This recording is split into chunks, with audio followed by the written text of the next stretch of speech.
ಸೂರ್ಯದೇವರು ಪ್ರಕಟಣೆ ಗ್ರಂಥ 2ನೇ ಅಧ್ಯಾಯ 18 ಮತ್ತು 19ನೇ ವಚನ. ದುವತೈರದಲ್ಲಿರುವ ಸಭೆಯ ದೂತನಿಗೆ ಬರೆ, ಬೆಂಕಿಯ ಉರಿಯಂತಿರುವ ಕಣ್ಣುಗಳು, ತಾಮ್ರದಂತಿರುವ ಪಾದಗಳು ಉಳ್ಳ ದೇವಕುಮಾರನು ಹೇಳುವುದೇನೆಂದರೆ, ನಿನ್ನ ಕೃತ್ಯಗಳನ್ನು, ನಿನ್ನ ಪ್ರೀತಿಯನ್ನು, ನಂಬಿಕೆಯನ್ನು, ಪರೋಪಕಾರವನ್ನು, ತಾಳ್ಮೆಯನ್ನು ಬಲ್ಲೆನು. ಇದಲ್ಲದೆ ನಿನ್ನ ಕಡೆಯ ಕೃತ್ಯಗಳು ನಿನ್ನ ಮೊದಲಿನ ಕೃತ್ಯಗಳಿಗಿಂತ ಹೆಚ್ಚಾದವುಗಳೆಂದು ಬಲ್ಲೆನು ಎಂಬುದಾಗಿ ತಿಳಿಸುತ್ತದೆ. ಇವತ್ತಿನ ಟರ್ಕಿಯಲ್ಲಿ ಅಕಿಸರ್ ಎನ್ನುವ ಸ್ಥಳದಲ್ಲಿ ಸಮಾಧಿಯಾಗಿರುವ ಪ್ರಾಚೀನ ಪಟ್ಟಣವೇ ದುವತೈರ.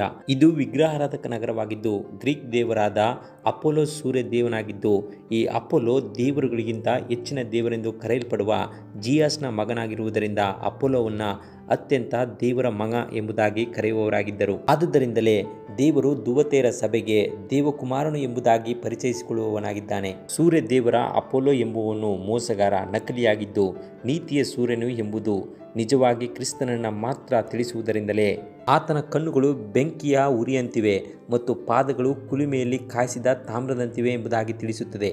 ಪ್ರವಾದನೆಯ ಕಾಲರೇಖೆಯಲ್ಲಿ ಈ ದುವತೈರ ಸಭೆಯು ಕ್ರಿಸ್ತಶಕ 538ರಿಂದ ಕ್ರಿಸ್ತಶಕ 1798ರವರೆಗಿನ ಕಾಲವನ್ನು ಸೂಚಿಸುವಂಥದ್ದಾಗಿದೆ. ಇದನ್ನು ಕತ್ತಲೆ ಯುಗ ಎಂಬುದಾಗಿ ಕರೆಯಲಾಗಿದ್ದು, ಇದು ಸಭೆಯ ಅತ್ಯಂತ ದೊಡ್ಡ ಸಂಕಟದ ಯುಗವಾಗಿತ್ತು. ಮೋಸ, ವಂಚನೆ, ಸತ್ಯವೇದದ ಸತ್ಯವನ್ನು ರೋಮನ್ ಕಥೋಲಿಕ ಸಭೆ ತುಳಿದು ಬಿಟ್ಟ ಕಾಲಘಟ್ಟವಾಗಿದ್ದು, ಇದನ್ನೇ ದಾನಿಯೇಲನ ಪುಸ್ತಕ 8ನೇ ಅಧ್ಯಾಯ 10 ಮತ್ತು 12ನೇ ವಚನಗಳನ್ನು ಓದುವುದಾದರೆ, ನಕ್ಷತ್ರ ಗಣದ ಮೇಲೆ ಕೈ ಮಾಡುವಷ್ಟು ಹೆಚ್ಚಿ ಆ ಗಣದ ಕೆಲವು ನಕ್ಷತ್ರಗಳನ್ನು ನೆಲಕ್ಕೆ ಕೆಡವಿ ತುಳಿದು ಬಿಟ್ಟಿತು. ಆತನ ಪವಿತ್ರ ಸ್ಥಾನವನ್ನು ಕೆಡವಿ ನಿತ್ಯ ಹೋಮವನ್ನು ಅಡಗಿಸುವುದಕ್ಕೆ ನೀಚತನದಿಂದ ಒಂದು ಸೈನ್ಯವನ್ನಿಳಿಸಿ ಸತ್ಯ ಧರ್ಮವನ್ನು ನೆಲಕ್ಕೆ ದೊಬ್ಬಿ ತನ್ನ ಇಷ್ಟಾರ್ಥವನ್ನು ನೆರವೇರಿಸಿಕೊಂಡು ವೃದ್ಧಿಗೆ ಬಂದಿತು ಎಂಬುದಾಗಿ ತಿಳಿಸುತ್ತದೆ. ಇದನ್ನೇ ಪ್ರವಾದನೆಯಲ್ಲಿ 1260 ದಿನಗಳ ಕತ್ತಲೆ ಯುಗ ಎಂಬುದಾಗಿ ಕರೆಯುವವರಾಗಿದ್ದಾರೆ. ಆದರೆ ಕ್ರೈಸ್ತರಿಗೆ ಸಂಭವಿಸಿದಂತಹ ಕಷ್ಟ, ಹಿಂಸೆ, ಸಂಕಟದ ನಡುವೆಯೂ ಸಹ ಪ್ರೀತಿ, ಸೇವೆ, ನಂಬಿಕೆ ಮತ್ತು ತಾಳ್ಮೆ ಎಂಬ ಕ್ರೈಸ್ತಿಯ ಗುಣಗಳನ್ನು ಎತ್ತಿ ಹಿಡಿದಿದ್ದರು. ಆದುದರಿಂದಲೇ ಈ ಕತ್ತಲೆ ಯುಗದ ಅಂತ್ಯದಲ್ಲಿ ಪ್ರೊಟೆಸ್ಟೆಂಟ್ ಧಾರ್ಮಿಕ ಸುಧಾರಣೆಗಳು ಉದಯವಾಗಿ ಇಡೀ ಲೋಕಕ್ಕೆ ಸತ್ಯದ ಬೆಳಕನ್ನು ನೀಡಿದರು.